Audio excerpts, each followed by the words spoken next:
Hi, Whiskey Tube. Welcome to the DBS tasting room. Thanks for joining us today.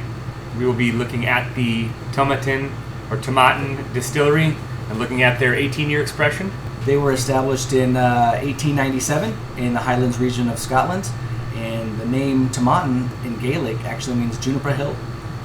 Yeah, from what we've read, actually believe that the reason that they used that term for the name of the distillery in 1897 was when they were illicit. So prior to that, they would use the juniper bush to fuel their whiskey process because it actually produced little to no smoke.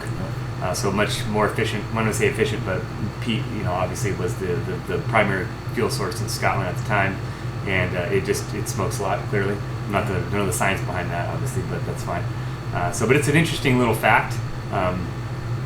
And juniper is funny because we have a lot of stills now, even in America and in most countries around the world, where gin tends to be that other alcohol that they'll make with it, and this juniper berry is kind of what they use, and then it's that commonality there. Yeah. So it's neat to see that there's some draw there and play with the word in the name of the distillery.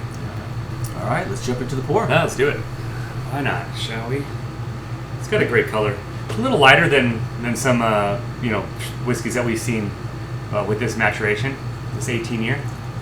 But not that means anything. No. It's just, we always talk about color. Yeah. Always.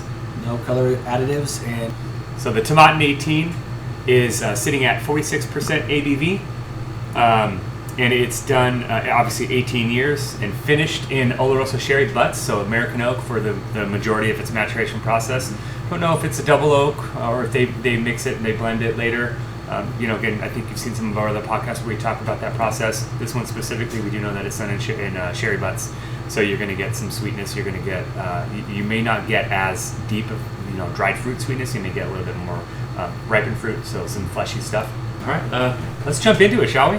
We'll jump into the nose here. My favorite part. Yeah, always. I agree. I think for me, nosing is definitely the top piece. It's where you get most of the flavors anyways, because I'm going to say 80 or 90% of what you're going to taste is from your nose. Yeah. Specifically with whiskey. This one's got a really fresh nose. It's very fruity in a light fruit way. And what I mean by that is I get like unripened banana. I get a lot of banana on this. Yeah, I do get banana on this. And this is a Highlands, so you don't always get banana from that region. As a distillery, Speyside distilleries, you'll tend to get a ton of bananas. Like your Glenlivets are going to be really, really heavy in that. This one's this specifically, you get it obviously right off the bat from Tomatin. I do get oak. What do you expect from an 18-year? I would, because it's sitting in that cask for quite some time.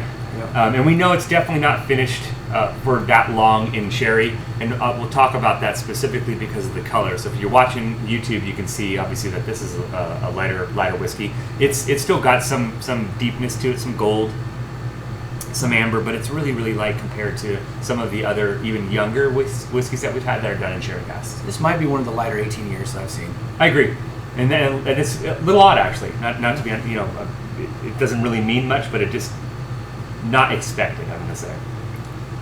But I'm definitely getting really, really light fruit. So maybe even apple on this one. Some fig.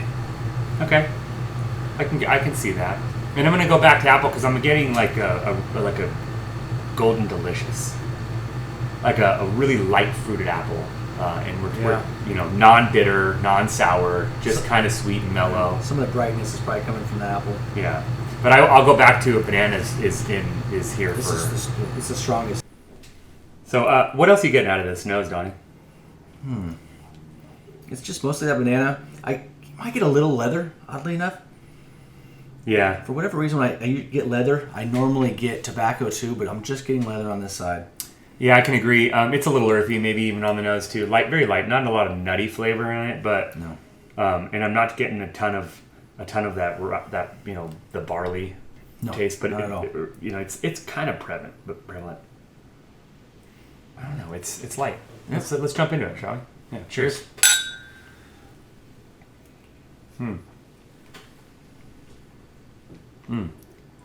All right. So I'll tell you this.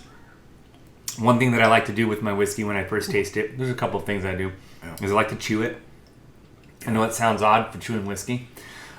This has got an ethanol punch though on the flavor. 100%. So the palate, you know you're drinking whiskey. So this is I'm gonna say definitely more uncommon for a quote unquote sherried cask whiskey. Yeah. I expected a lot more sweetness from this one. Granted, I've had this before and we've done this. I haven't had this very often, so it was nice to come back and revisit this with everyone here. But I'll tell you right now, I would almost not even know that this was a sherry cask or finished in sherry. No. And it's probably just because it's done in the sherry butt, so you're not getting the entire cask there. No. And I'm going to say most likely that's why we're getting that. But this is much more reminiscent of a Highland, region whiskey outside of the banana flavor, if that makes any sense to you.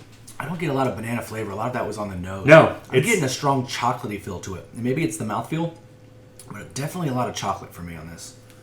Yeah, there's some sweetness going on here.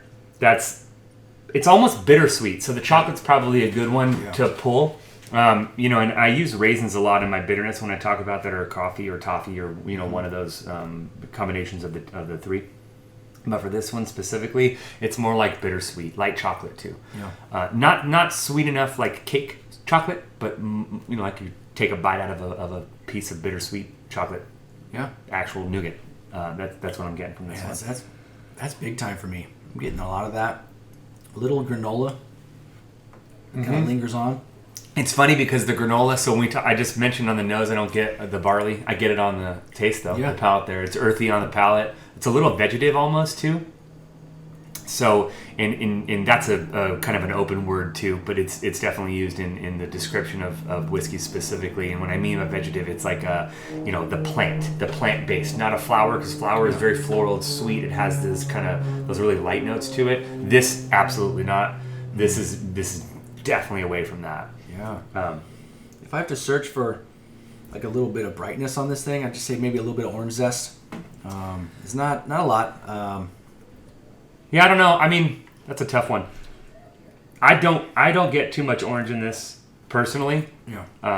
Again, but that's everyone is going to have a different experience with whiskey, and it's going to be subjected to what you're feeling, right? And again, specifically for when you smell whiskey, your environment plays a huge, play, or comes into play immensely. When you can smell and taste in an enclosed environment and something that you can control, you really, really can hone your senses in and start picking some of those interesting flavor profiles out of a whiskey. But this is not bad for an 18-year. I'll say this. I actually think this is a little bit more youthful, though, in its flavor profile, I would say. And I don't know if that's just because it kind of comes off a little lighter, or maybe brighter is a better term for it. Not just because of the color specifically, but it's I don't know, it's kind of in the middle there. I don't know if I would guess this is an 18-year if it was blind. So yeah, maybe in the middle of the road. I guess I wouldn't say this is an aged Scotch, but I don't know how to put it on the youthful side. I don't think you are either. But it's just not quite what you'd expect from an 18.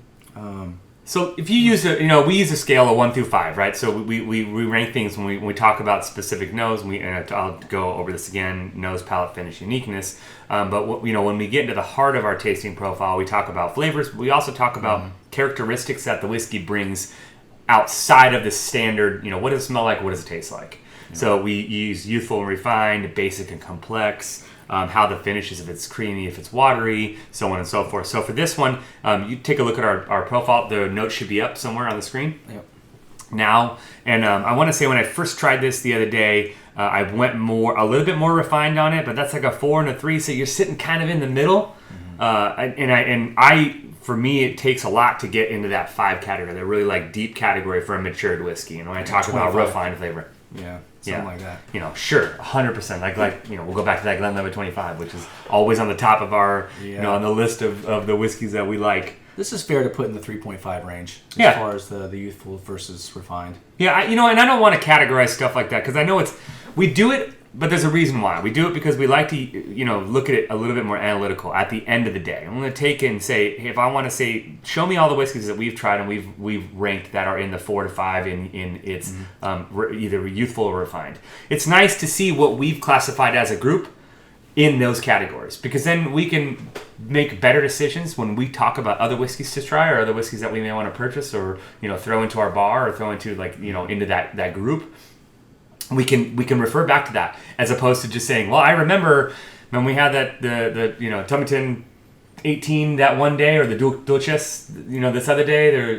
It's much easier to have some kind of data to back it up. I like more of the revisiting aspect of it, just to say the more we're exposed to and the more we get involved, the farther along DBS comes, we're going to get exposed to more aged products, the 21s, 25s. I'm hoping we'll have a 30-year at some point soon. I don't think I've had one, so it's going to be interesting what we classify as youthful versus refined now and then 2 years from now. I agree, and I think you're right. For us specifically too, for the Tomatin or the Tomatin, I'm going to go back and forth with that term. Sorry, always say it, the Gaelic words. Yeah, right. We'll say it both. Tomatin, Tomatin. If we may be wrong on both of them, you can correct us. Yeah, we're fine. We can take the criticism. We'll throw up like a little corrected. I am wrong right here. Yep. But I actually really enjoy this whiskey. It's inviting enough on the nose that it makes you want to dive into the palate, into that taste a little bit more. But it's funny because I don't know if it carries over. I don't know if the nose carries completely over into the palate, which isn't a turnoff. It's maybe less common though, right? Mm-hmm. I definitely like when we can have a parallel between the nose and the palate all the way through the finish.